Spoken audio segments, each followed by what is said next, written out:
नमस्कार दोस्तों, मैं अजय आपका स्वागत करता हूं अपने YouTube channel Ajay study I Q GK पर। और आज हम इतिहास का जो प्रैक्टिस सेट नंबर 3 है उसको कवर करेंगे। इसमें मैंने 25 प्लस महत्वपूर्ण प्रश्न ऐड किए हैं और उसके साथ कुछ अतिरिक्त प्रश्न भी दिए हैं। तो आप इस पूरे सेशन को एंड तक देखना।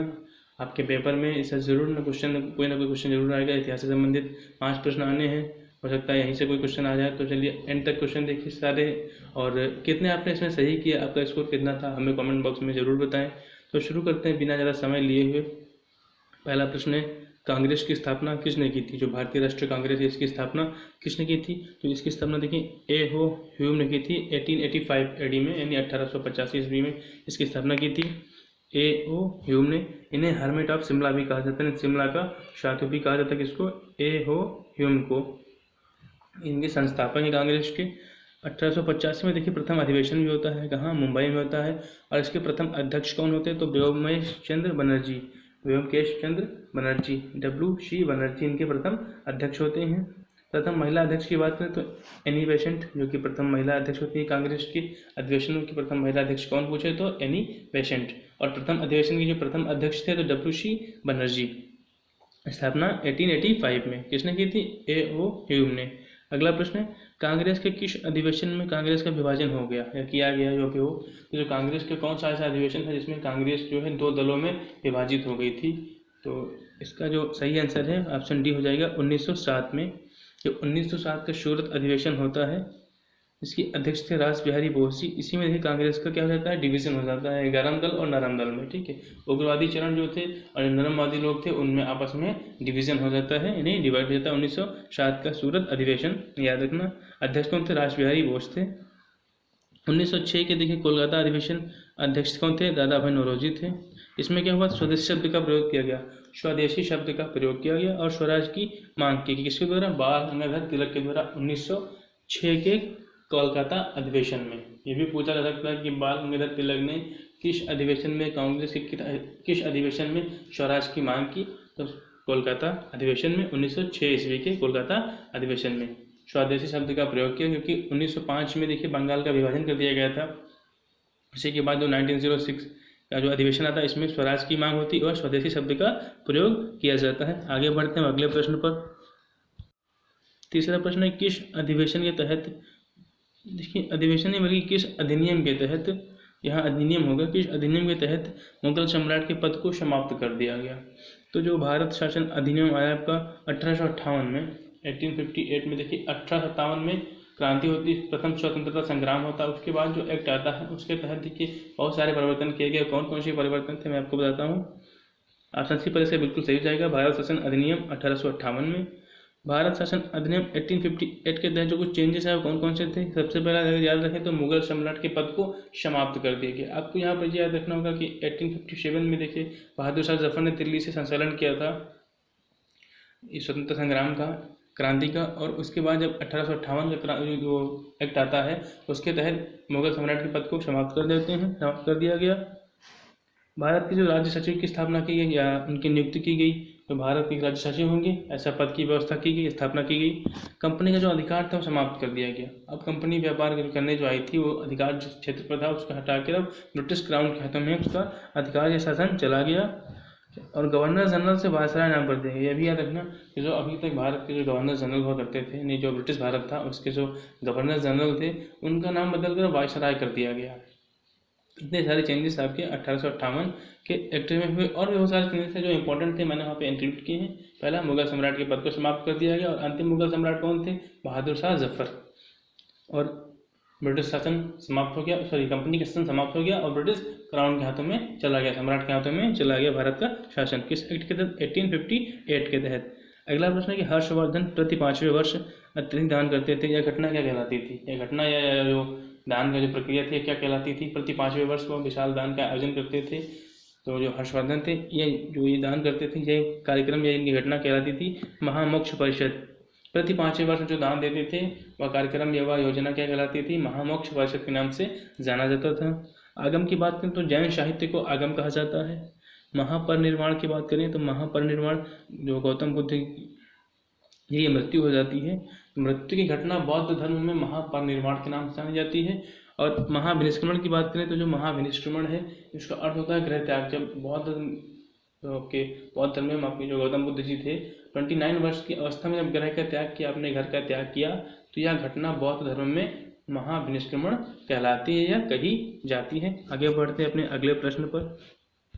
5वां प्रश्न है कि दिल्ली सल्तनत के किस शासक ने बगदाद के खलीफा से सुल्तान की वैधानिक पदवी प्राप्त की? यानी दिल्ली सल्तनत का कौन सा शासक था जिसने सुल्तान की पदवी प्राप्त की? प्रथम शासक की मैं बात कर रहा हूँ, तो प्रथम शासक इल्तुतमिश हो जाएंगे। ऑप्शन डी बिल्कुल सही हो जाएगा, इल्तुतमिश, जिन्होंने देखिए कुतुबुद्दीन के बाद ये राजगद्दी पर बैठते हैं। उनका पुत्र कुतुबुद्दीन ऐबक के बाद देखिए उसका पुत्र भी बैठता है गद्दी पर, लेकिन वह एक अयोग्य शासक था, तो उसके बाद इल्तुतमिश बैठते हैं।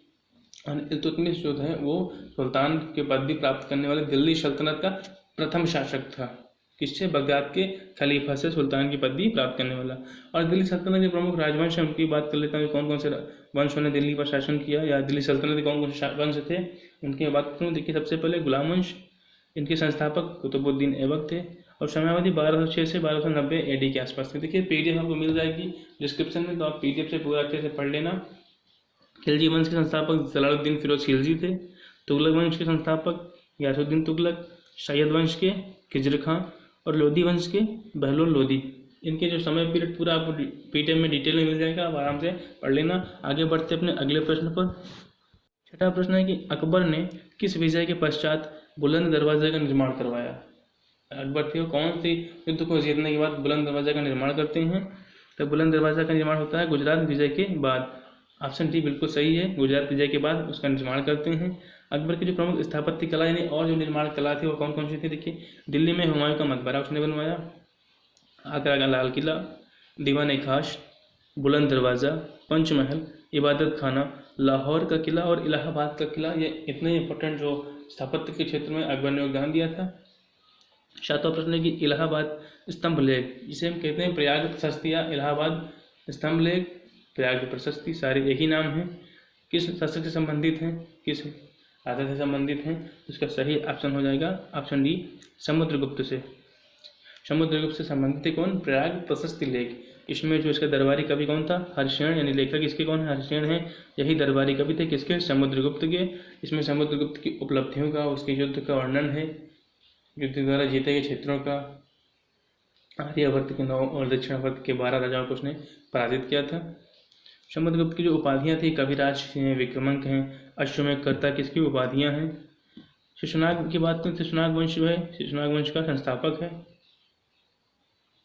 सर शिशुनाग वंश नहीं होगा यहाँ पर, शिशुनाग होगा, तो शिशुनाग है वह शिशुनाग वंश का संस्थापक है। ठीक। कालाशोक इस वंश का एक प्रसिद्ध शासक है और कालाशोक के ही टाइम में द्वितीय बौद्ध संगीति का आयोजन होता है। कहाँ? वैशाली में द्वितीय बौद्ध संगीति का आयोजन होता है कालाशोक के शासनकाल में। अगर ये पूछे कि द्वितीय बौद्ध संगीत के समय मगध पर किस वंश का शासक था, तो शिशुनाग वंश का शासक था। आगे बढ़ते हैं अगले प्रश्न पर। अगला प्रश्न है कि गुप्त संवत का प्रारंभ किसने किया, या गुप्त संवत किसने प्रारंभ किया? गुप्त संवत का देखिए प्रारंभ चंद्रगुप्त प्रथम के द्वारा होता है। चंद्रगुप्त प्रथम ये जब राज सिंहासन में बैठते हैं तो गुप्त वंश की या गुप्त संवत की जो शुरुआत हो करते हैं 319 से 320 ईस्वी के आसपास का ये टाइम पीरियड है। देखिए यहाँ लिख दिया है, राज सिंहासन पर बैठने के पश्चात। भीम प्रथम की बात करें तो सोलंकी वंश के शासक थे और महमूद गजनवी का 1025 ईस्वी में सोमनाथ पर जो आक्रमण था उस समय गुजरात पर भीम प्रथम का शासन था। चंद्रगुप्त प्रथम की उपाधियों की बात करें तो महाराजा धीराज की उसने उपाधि धारण की थी। इनकी पत्नी के नाम पूछे तो कुमार देवी, इनके सिक्के मिलते हैं। जो लिच्छवी नरेश थे उनकी पुत्री थी कुमार देवी, उनसे उन्होंने विवाह किया था। और गुप्त जो थे कुषाणों के सामंत थे। अगर ये क्वेश्चन है गुप्त किसके सामंत थे, तो गुप्त कुषाणों के सामंत थे। आगे बढ़ते अपने हर्षवर्धन की बात करें तो हर्षवर्धन की जो उपाधियाँ थी क्या थी? शिलादित्य थी इसकी उपाधि थी, परम भट्टारा की इसकी उपाधि थी। 647 ईस्वी में मृत्यु हो जाती है और 616 एडी में 606 एडी में राज सिंहासन पर ये बैठते। राजधानी क्या थी? पहले थानेसर थी, बाद में कन्नौज स्थानांतरित कर लेते हैं। बड़े भाई राज्यवर्धन थे, बहन राज्यश्री थी। आगे बढ़ते अगले प्रश्न पर। हाँ, और कुंभ मेला का आयोजन का श्रेय है वह हर्षवर्धन को ही दिया जाता है। अगला प्रश्न है 9 नंबर कि निम्नलिखित में से गुप्तकालीन प्रसिद्ध मंदिर हैं। तो गुप्तकालीन है और प्रसिद्ध मंदिर हैं कौन कौन से? निम्नलिखित में से गुप्तकालीन प्रसिद्ध मंदिर हैं। कौन कौन से मंदिर जो प्रसिद्ध गुप्तकाल के हैं? बात करूँ उनकी तो वैष्णो, ये क्या है आपका, ये विष्णु मंदिर है, वैष्णो नहीं बल्कि विष्णु मंदिर है। यहाँ पे गलत होगा, टाइपिंग इधर है तो आप यहाँ सही कर लेना, लेकिन मैं बोल कर बता रहा हूँ विष्णु मंदिर, लक्ष्मण मंदिर और दशावतार मंदिर, या फिर ऑप्शन डी इनमें से सभी। तो आपका ऑप्शन डी बिल्कुल सही होगा, इनमें से सभी। कुछ और जो अन्य प्रसिद्ध मंदिर में उनकी बात भी कर लेता हूँ। देखिए विष्णु मंदिर कहाँ, ये गुप्तकालीन मंदिर है, स्थान इनका तिगवा जबलपुर। तिगवा कहाँ है? जबलपुर और मध्य प्रदेश की बात है ये विष्णु मंदिर। दशावतार मंदिर की बात करें तो देवगढ़ ललितपुर, या ऐसे बोलते हैं कि देवगढ़ का दशावतार मंदिर कहाँ है? ललितपुर उत्तर प्रदेश में पड़ता है। पार्वती मंदिर की बात करें तो नैना कुठार, कहीं कहीं देखिए नचना कुठार भी मिलता है, तो नैना कुठार ये भी मध्य प्रदेश में है। लक्ष्मण मंदिर की बात करें तो भीतरगांव कानपुर में है ये। शिव मंदिर की बात करें तो ये मध्य प्रदेश में नागौर, मध्य प्रदेश के नागौर में है शिव मंदिर। ये इतने जो गुप्तकालीन प्रसिद्ध मंदिर देखिए 4-5 हैं। और सबसे प्रसिद्ध में देखिए देवगढ़ का जो दशावतार मंदिर है वो सबसे प्रसिद्ध है, और ये ललितपुर में है, बेतवा नदी के किनारे स्थित है। आगे बढ़ते अपने अगले प्रश्न पर। 10वां प्रश्न है कि शक विजेता किसे कहा जाता है? तो जो शक विजेता है, शक या शकारी किसकी उपाधि है? शकों का हंता किसे कहा जाता है? तो चंद्रगुप्त द्वितीय विक्रमादित्य को। देखिए चंद्रगुप्त द्वितीय जो कि गुप्त वंश के शासक थे, समुद्रगुप्त के उत्तराधिकारी थे, इन्होंने शकों को पराजित किया और विक्रमादित्य की उपाधि धारण की थी शकों को परास्त करने के बाद। और व्याघ्र शैली के चांदी के सिक्के भी चलवाए थे, मैंने आपको बताया था। इसके जो गुप्त वंश का जो मैं लेक्चर दिया था उसमें भी आपको बताया था, क्योंकि व्याघ्र शैली के सिक्के चलाए थे। और अंतिम शक शासक रुद्र सिंह तृतीय था। अशोक की बात करें तो देवनाम प्रियदर्शी, मास्की, गुर्जरा, नेट्टूर अभिलेख में अशोक नाम का वर्णन मिलता है। समुद्रगुप्त की बात करें तो भारत का नेपोलियन से कहा जाता है, उपाधियाँ इसकी हैं। हर्षवर्धन की उपाधि की बात करें तो महाराजा धीराज, शिलादित्य और परम भट्टारक इसकी उपाधियाँ हैं। कुंभ मेले का आयोजन भी यानी जो श्रेय इसे हो जाता है। महामोक्ष परिषद संबंधित किससे? हर्षवर्धन से। वैनसांग भी हर्षवर्धन के शासनकाल में भारत आया था। चंद्रगुप्त मौर्य के समय में मेगस्थनीज, अशोक के समय में डियोनिसियस और बिंदुसार के समय में डायमेकस को ही मेगस्थनीज का उत्तराधिकारी कहा जाता है। आगे बढ़ते अपने अगले प्रश्न पर। 11 नंबर प्रश्न है कि बौद्धों का प्रसिद्ध त्यौहार है, बौद्ध हैं उनका प्रसिद्ध त्यौहार क्या है? तो उनका प्रसिद्ध त्यौहार है वैशाख पूर्णिमा। ऑप्शन ए बिल्कुल सही हो जाएगा। देखिए वैशाख पूर्णिमा के दिन ही बौद्ध जो महात्मा बुद्ध थे उनको ज्ञान की प्राप्ति हुई, उसी दिन उनकी मृत्यु भी होती है यानी महापरिनिर्वाण, उसी दिन उनका जन्म भी होता है। तो तीनों एक्टिविटी एक ही दिन होती हैं, नहीं एक ही तिथि को होती हैं वैशाख पूर्णिमा के दिन। तो ये उनका जो प्रसिद्ध त्यौहार है बौद्धों का वह है वैशाख पूर्णिमा। आगे बढ़ते हैं। जैन धर्म के त्रिरत्न हैं, जो जैन धर्म है उनके 3 रत्न कौन कौन से हैं? तो ये सम्यक ज्ञान, ऑप्शन बी सम्यक दर्शन, या ऑप्शन सी सम्यक आचरण। तो ऑप्शन डी आपका बिल्कुल सही है, इनमें से सभी। जो ऑप्शन डी है बिल्कुल सही, इनमें से सभी जो कि 3 रत्न है वो बौद्ध धर्म को सम्यक दर्शन, सम्यक ज्ञान और सम्यक आचरण। जैन धर्म की देखिए अतिरिक्त 5 शिक्षाएं भी हैं, कौन कौन सी हैं? सत्य, अहिंसा, अस्तेय और अपरिग्रह और ब्रह्मचर्य। देखिए ब्रह्मचर्य को अगर छोड़ते तो 4 शिक्षाएं जो हैं वह पार्श्वनाथ ने दी थी। पार्श्वनाथ काशी के इक्ष्वाकु वंश के शासक अश्वसेन के पुत्र थे।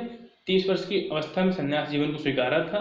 और सम्यक शिखर झारखंड के गिरिडीह जिले में उन्हें निर्माण की प्राप्ति होती है, जिसे पारनाथ की पहाड़ी बोलते हैं, वहाँ भी जो जैन धर्म का प्रसिद्ध स्थल है। और बात करें हम जो 5वीं शिक्षा ब्रह्मचर्य थी वह महावीर स्वामी ने इसमें ऐड की थी।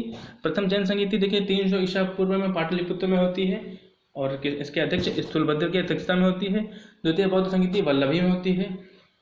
जैन धर्म के दर्शन को श्यादवाद या अनेकांतवाद भी कहा जाता है। जैन धर्म का दर्शन है उसको श्यादवाद या फिर अनेकांतवाद भी कहा जाता है। जैन धर्म में देखिए ईश्वर की मान्यता नहीं है, ईश्वर की मान्यता नहीं है, लेकिन आत्मा और कर्म को विश्वास करते हैं। कौन? जैन धर्म आत्मा और कर्म में विश्वास करते हैं। और अत्यधिक बल अहिंसा पर दिया गया है। जैन धर्म में अत्यधिक बल किस पर दिया गया है? अहिंसा पर दिया गया है। आगे बढ़ते हैं अपने अगले प्रश्न पर।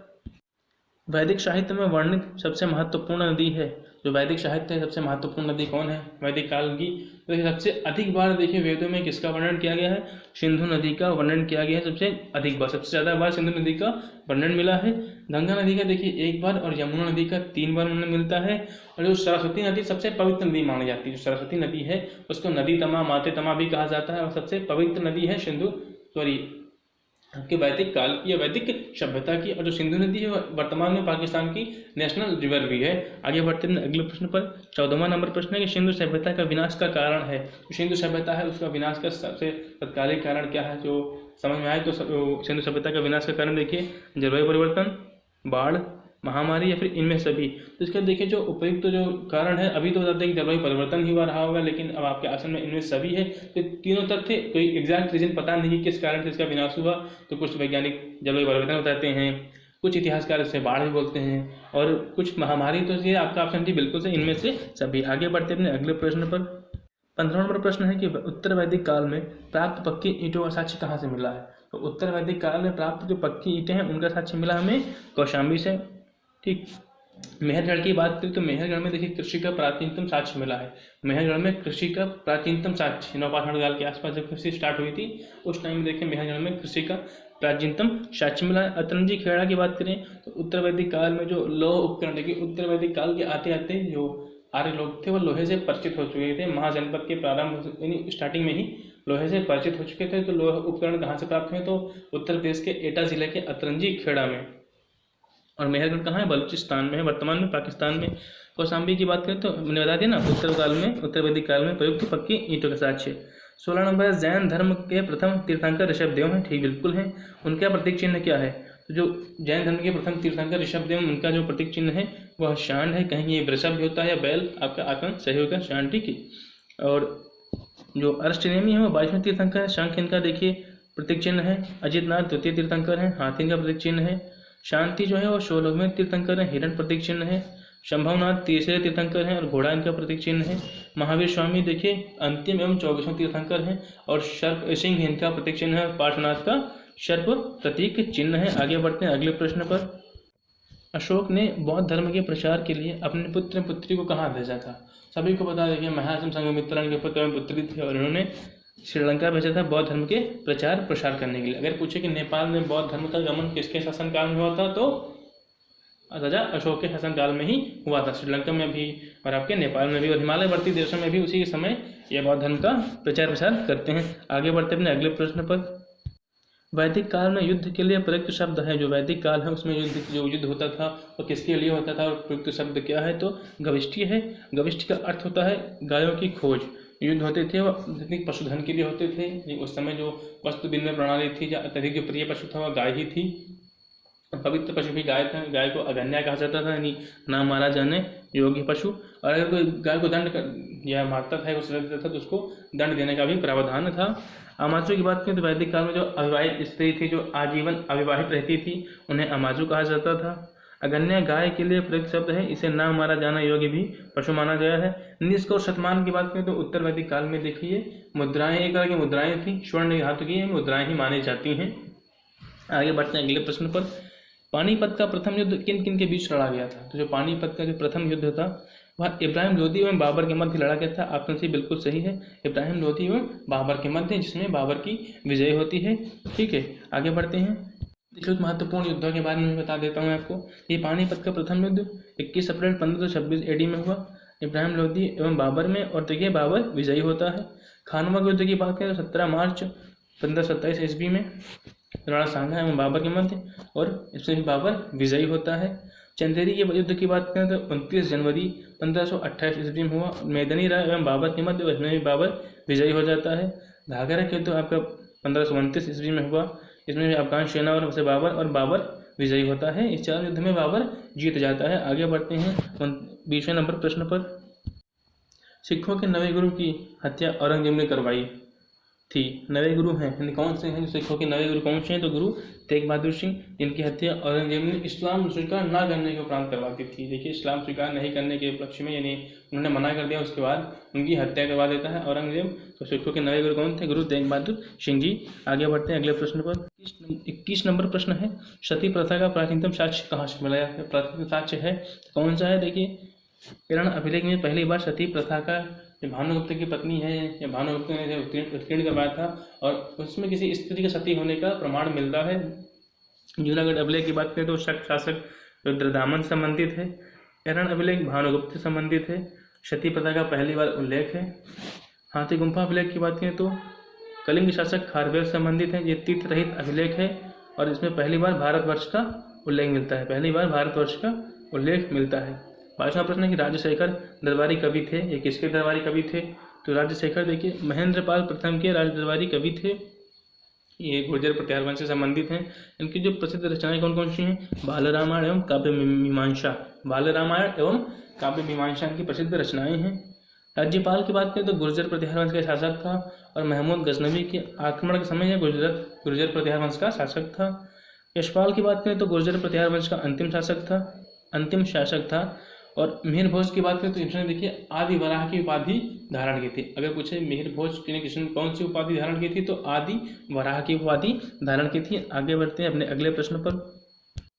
23वां प्रश्न है कि पैबोस एवं सिजदा प्रथा की शुरुआत दिल्ली सल्तनत के शासक ने की। तो जो पैबोस एवं सिजदा प्रथाएं थी इनकी शुरुआत देखिए गयासुद्दीन बलबन ने की थी।